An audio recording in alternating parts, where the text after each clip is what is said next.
Bismillahirrahmanirrahim. Allahumma sholli wa sallim ala nabiyina Muhammad wa ala alihi wa sahbihi ajmain.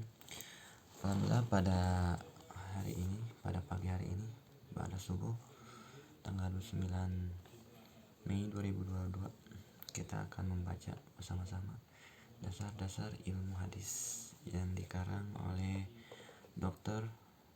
Mahmud At-Tohad. Nah, ini dasar-dasar untuk pengenalan ilmu hadis.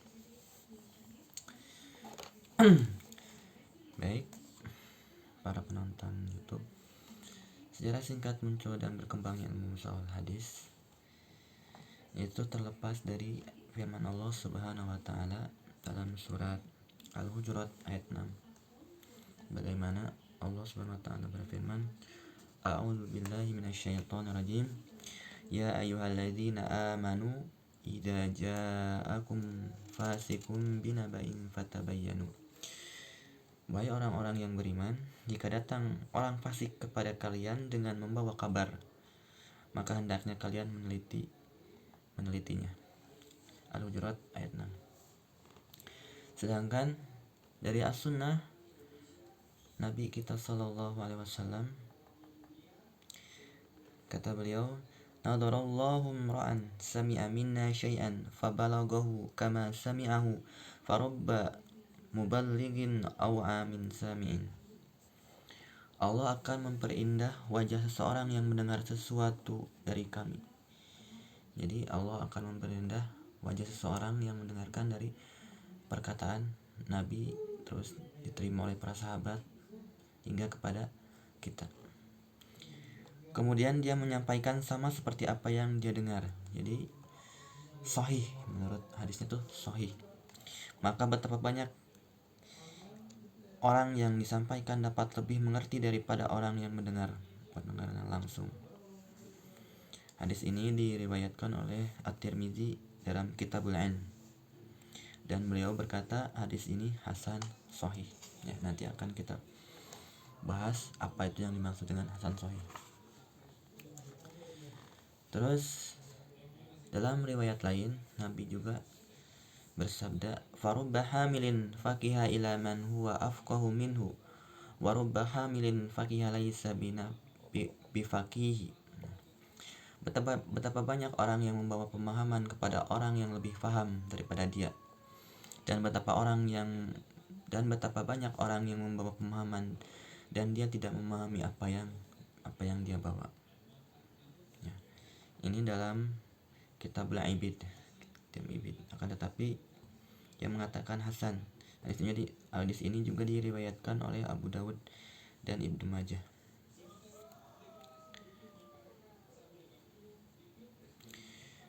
Pada ayat dan hadis di atas, bagaimana dasar ketetapan dalam mengambil suatu khabar dan menyimpannya secara hati-hati serta memahaminya dan cermat di dalam menyampaikan kepada orang lain.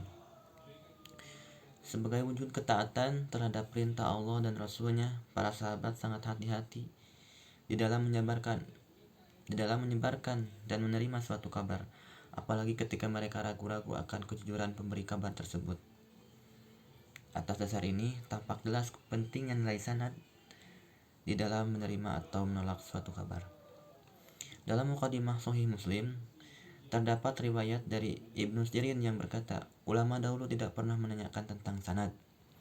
Akan tetapi, apabila terjadi suatu fitnah, mereka berkata, sebutkanlah kepada kami dari siapa kalian mengambil riwayat hadis. Lalu mereka mengambillah hadis-hadis dari ahli sunnah dan meninggalkan dari ahli bid'ah, dengan dasar bahwa suatu hadis tidak akan diterima kecuali setelah mengetahui sanadnya. Maka muncullah ilmu jarah wa ta'dil. Nah, ini salah satu munculnya atau jadi munculnya ilmu jarah wa ta'dil itu dikarenakan ada perselisihan antara pengambil hadis, ya. Apakah itu sahih, apapun dia itu bid'ah. Maksudnya itu dari ahli bid'ah atau yang sahih. Jadi lihat dari sanadnya. Wallahu a'lam bishawab.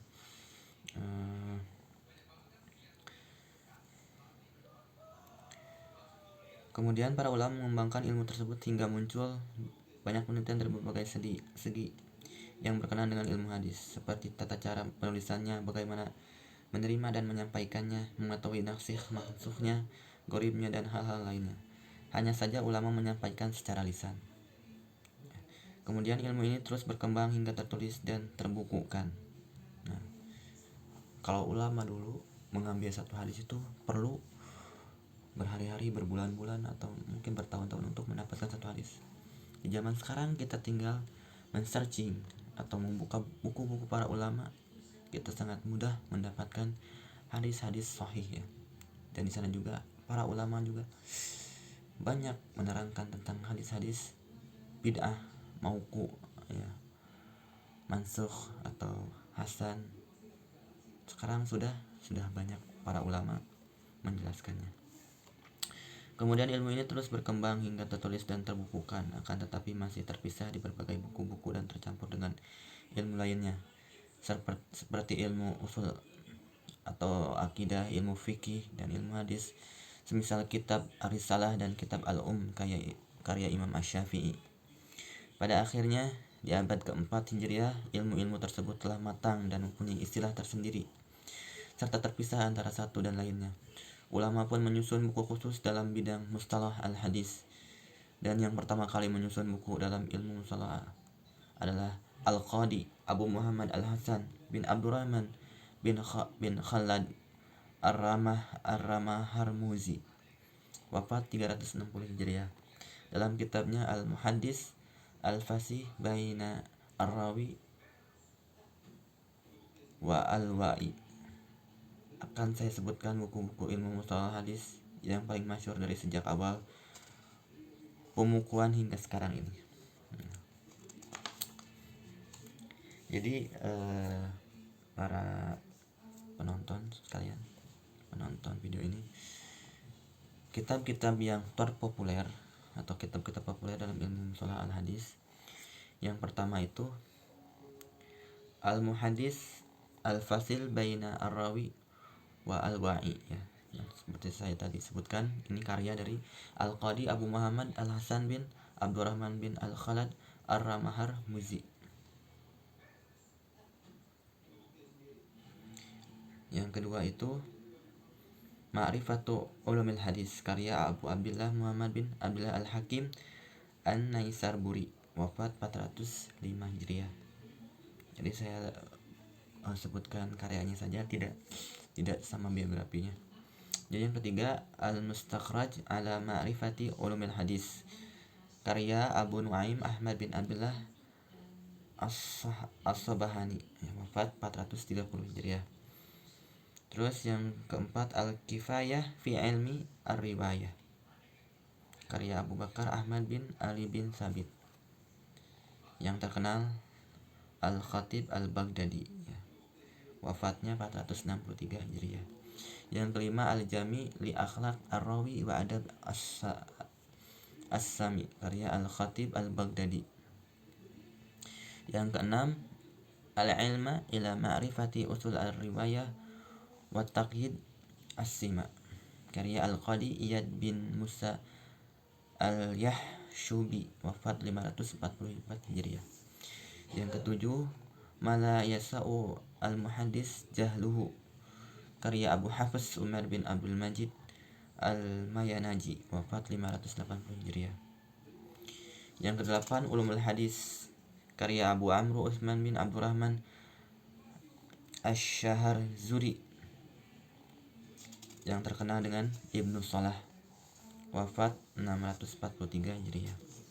Yang kesembilan At-Taghrib wa Taisir lima Rifa'is Sunan Al-Bashir An-Nazir, karya Muhyiddin Yahya bin Syarat An-Nawawi, wafat 676 Hijriah. Yang ke-10 Tadrib Ar-Rawi fi Syahri Taqrib An-Nawawi, karya Jalaluddin Abdurrahman bin Abu Bakar Asy-Syuyuti, wafat 911 Hijriah.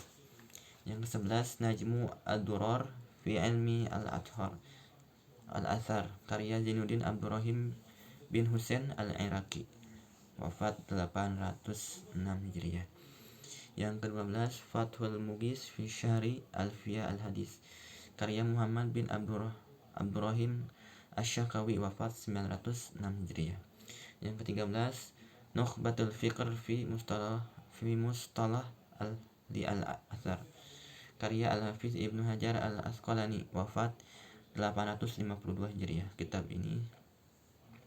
Yang ke-14 Al-Mazmumah Al-Baiquniyah karya Umar bin Muhammad Al-Baiquni, wafat 1080 Hijriah.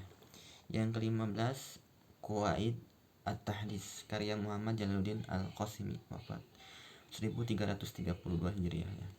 Masih banyak lagi buku-buku populer ya, tapi yang saya bacakan atau saya sebutkan hanya 15 saja ya. Mungkin hanya ini. Wabillahi taufiq wal hidayah. Wassalamualaikum warahmatullahi wabarakatuh.